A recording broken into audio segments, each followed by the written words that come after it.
மதுரையில் Indian Overseas வங்கி, Amul, rich plus நிறுவனங்கள் சார்பில் உழவர் உற்பத்தியாளர் அமைப்புகளின் தலைவர்களுக்கான மாநாடு நடைபெற்றது. இதில் தமிழகத்தைச் சேர்ந்த 300 FPO பிரதிநிதிகள் பங்கேற்றனர். இன்ஃபினிட் சேவா தலைவர் நளினி வரவேற்றார். மதுரை அக்ஷயா ராமகிருஷ்ண மடத்தின் தலைவர் சுவாமி நித்யா தீபானந்தர் துவக்கி வைத்தார். அமுல் டெய்ரி நிறுவன இந்திய தலைவர் கோபால் சுக்லா பேசியதாவது: எங்களது நோக்கம் என்னவென்றால், விவசாயிகள் இயற்கை விவசாயம் செய்வதை ஊக்கப்படுத்தி அதற்கான இயற்கை உரங்களை வழங்குவது. அமுல் நிறுவனம் செயல்படும் இடங்களில் 15 லட்சம் கறவை மாடுகள் உள்ளன. தினமும் 2 வேளை கறவை மாடுகளின் மூலம் பாலை பெறுகிறோம். கால்நடை வளர்ப்போர், விவசாயிகள் எங்கள் மீது வைத்துள்ள நம்பிக்கையால் பாலுக்குரிய விலையை பெறுகின்றனர். அவர்களிடமே மாட்டு சாணத்தை பெற்று அறிவியல் ரீதியான முறையில் இயற்கை உரத்தை தயாரிக்கிறோம். அமுல் நிறுவனத்தின் ஆய்வகத்திலும் தேசிய தர ஆய்வகத்திலும் இயற்கை உரங்களை பரிசோதித்து நிரூபித்து 4 ஆண்டுகளாக இயற்கை உர விற்பனையில் ஈடுபட்டு வருகிறோம். மேலும் ஆர்கானிக் தானியம், பருப்பு வகைகள், தேன், வெல்லம், காபி, டீயை அறிமுகப்படுத்தி உள்ளோம். ஆனால் இயற்கை விவசாயம் செய்வது குறித்த விழிப்புணர்வு குறைவாக உள்ளது. ஆர்கானிக் பொருட்களுக்கு மக்களிடம் நல்ல வரவேற்பு உள்ளதால் விவசாயிகள் ரசாயன உரம், பூச்சிக்கொல்லியை பயன்படுத்துவதை தவிர்த்து முழுமையான இயற்கை உரங்களை பயன்படுத்த வேண்டும். உழவர் உற்பத்தியாளர் அமைப்புகளில் இணைந்துள்ள விவசாயிகள் முதற்கட்டமாக இயற்கை விவசாயத்திற்கு மாற வேண்டும்.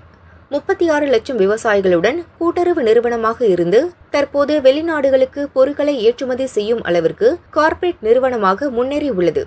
ரசாயன உரம், பூச்சிக்கொல்லி மருந்து பயன்படுத்துவதால் மண்ணில் ஆர்கானிக் கார்பன் அளவு 1.7% 0.2% அளவு குறைந்துவிட்டது.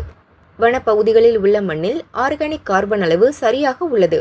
எல்லாமே ஒரே நாளில் மாறிவிடாது. ஆனால் மாற்றத்திற்கான முதல் படியை விவசாயிகள் இயற்கை உரத்தை பயன்படுத்துவதன் மூலம் எடுத்து வைக்க வேண்டும். இதற்காகவே அமுல் ரிச் பிளஸ் உடன் இணைந்து தள்ளுபடி விலையில் இயற்கை உரங்கள் வழங்குகிறது. இயற்கை விவசாயம் செய்வதற்கான கடன் உதவியை IOB வழங்குகிறது. தமிழகத்தில் நாமக்கல்லில் மண் பரிசோதனை மையம் அமைக்கப்பட்டு மண்ணில் உள்ள சத்துக்களை பரிசோதனை செய்து அதற்கு ஏற்ப இயற்கை உரம் வழங்கப்படும். மற்ற மாவட்டங்களிலும் பரிசோதனை மையம் அமைக்கப்படும் என்றார். இயற்கை விவசாயம் செய்யும் விவசாயிகளுக்காக உழவர் உற்பத்தியாளர் அமைப்புகளுக்காக 50,000 முதல் 10 கோடி ரூபாய் வரை கடன் வழங்குகிறோம். ஒவ்வொரு விவசாயியும் இயற்கை விவசாயத்திற்கு மாற வேண்டும் என்றார்.